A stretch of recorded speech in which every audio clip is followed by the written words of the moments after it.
Encrypted chats revealed a plot nobody saw coming, and the police missed it. On a quiet Thursday morning in Haytor, the discovery of former politician Ann Widdecombe's body sent immediate shockwaves across the United Kingdom. She was found with serious injuries, a brutal end to a life defined by fierce political debate. But the initial police response, swift and seemingly decisive, quickly dissolved into a perplexing mystery. A suspect was arrested, then released, leaving a vacuum of answers that fueled public outrage and speculation. What truly happened in that secluded home? And why did the investigation take such an unexpected, contradictory turn?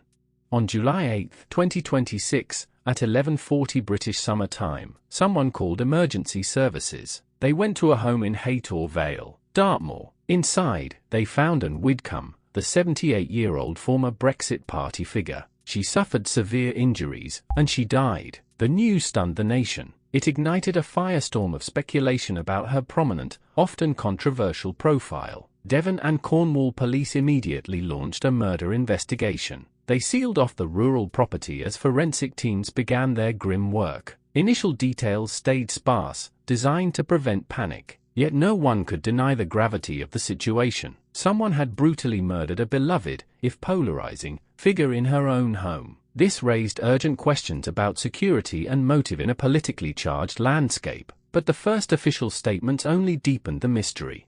Within 24 hours of the discovery, police announced a significant breakthrough. They arrested a 26-year-old man on suspicion of murder near Newton Abbot. The public breathed a collective sigh of relief, believing justice was swift. Yet, just 48 hours later, Devon and Cornwall Police issued a stunning update. They released the suspect, a white British national, without charge. They no longer considered him part of the investigation. Assistant Chief Constable Matt Longman said insufficient evidence existed to proceed. This unexpected turn sparked immediate confusion and outrage. How could they let a prime suspect go so abruptly? They had arrested him so quickly. The official explanation left more questions than answers. It especially confused those who had followed Widdecombe's career. However, the numbers tell another story.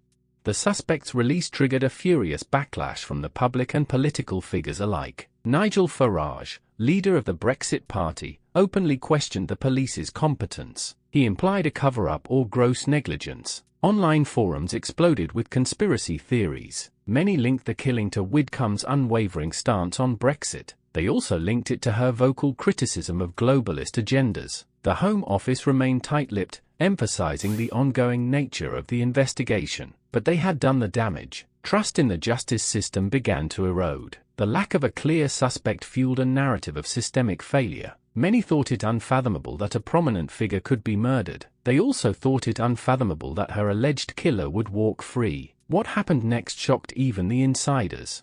Devon and Cornwall Police's initial investigation quickly stalled in a legal quagmire. Prosecutors struggled to build a case against the released suspect. This highlighted the immense pressure on evidence collection and forensic analyses. It also highlighted pressure in high-profile murder inquiries. No eyewitnesses existed, and no definitive physical evidence linked the suspect to the scene. This created an insurmountable hurdle. This legal challenge underscored a critical vulnerability in the system. Securing an arrest is one thing. Achieving a conviction demands an ironclad chain of evidence. The case threatened to become a cold file. It served as a stark reminder of how complex justice can be. This remained true even with significant public and political will. But that's not the real reason.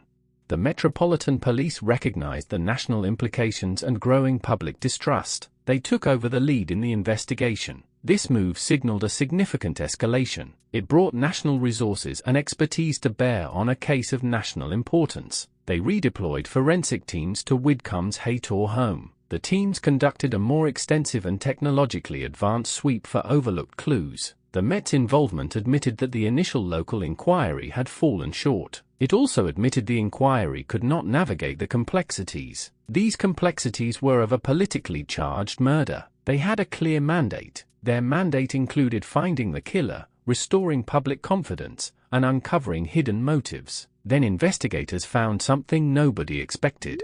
The Met Police's Forensic Digital Unit began sifting through Ann Widdecombe's personal devices. It also sifted through publicly available digital footprints surrounding the case. This included social media posts, dark web chatter, and encrypted messaging platforms. They uncovered a meticulously planned operation, not a random act of violence. Investigators found chilling discussions deep within a highly encrypted chat log. That chat log was tied to a lesser-known far-right extremist forum. They were not just hateful rants. They were detailed blueprints for political action targeting specific public figures. The sheer volume and specificity of the digital breadcrumbs were notable. They began to paint a terrifying picture. This shifted the entire paradigm of the investigation. However, the numbers tell another story.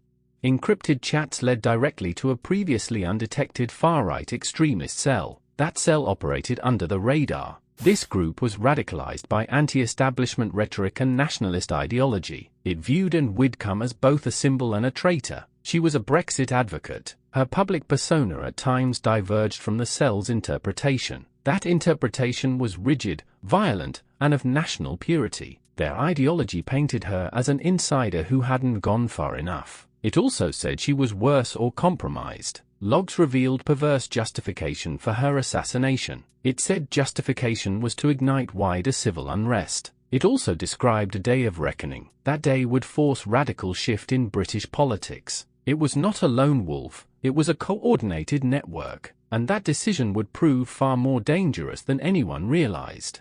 The chat logs detailed the cell's plan to assassinate Ann Widdecombe. It was not about theft or personal vendetta. It was a calculated political statement designed to maximize shock and destabilization. They had meticulously tracked her movements. They identified vulnerabilities in her security. They discussed potential alibis and escape routes. Devon and Cornwall Police initially arrested the 26-year-old man. He was a peripheral member tasked with surveillance, not the direct perpetrator. His release was legally sound based on the evidence available at the time. It testified to the cell's sophisticated compartmentalization. The true killer, a more deeply entrenched operative, had vanished. He left behind a trail of digital breadcrumbs. Only advanced forensic tools could uncover those breadcrumbs. What happened next shocked even the insiders. The Metropolitan Police used advanced digital forensics. They linked specific IP addresses and digital aliases in the extremist chat logs. Those links pointed to a known individual. This individual was a 34-year-old former military operative with a history of radicalization. He became the prime suspect. Unlike the previously arrested man, this suspect had a clear digital footprint. That footprint was within the assassination plot discussions. He also had unique forensic markers found at the crime scene. They painstakingly gathered the evidence from encrypted servers and cross-referenced it with physical evidence. This evidence painted an irrefutable picture. This was the breakthrough the public demanded. It came with a chilling realization about the evolving nature of domestic threats. But that's not the real reason.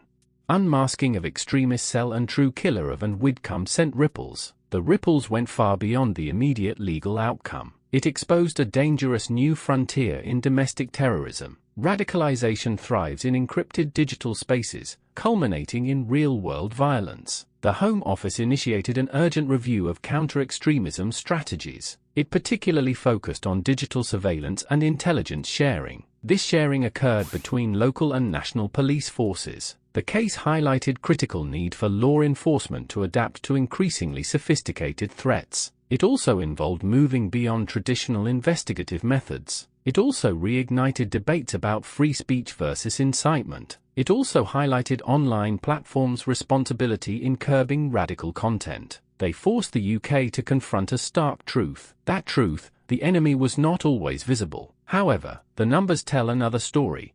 The Ann Widdecombe murder case was initially shrouded in mystery and misdirection. Ultimately, it became a stark lesson in modern security challenges. It revealed how a seemingly straightforward criminal investigation could unravel into a complex web. This web included digital extremism and political ideology. It also required the painstaking work to unearth hidden truths. The initial missteps by local police underscored the need for enhanced training and resources. This need was to combat sophisticated, digitally native plots. The nation was still reeling from the loss of a distinctive political voice. It had to reckon with the uncomfortable reality. Democratic threats now lurked not just in plain sight. They also lurked in the deepest corners of the internet, waiting to strike. And this changes everything.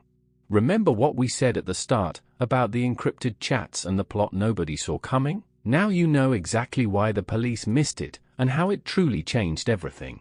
The story of Ann Widdecombe's murder is a chilling testament to the unseen forces shaping our world. If you found this deep dive into the hidden truths compelling, hit that subscribe button right now. We bring you premium analysis on the stories that truly matter, cutting through the noise to deliver unparalleled insight. Don't forget to like this video, and tell us in the comments, what do you think are the biggest threats facing modern democracies today? Your thoughts fuel our next investigation.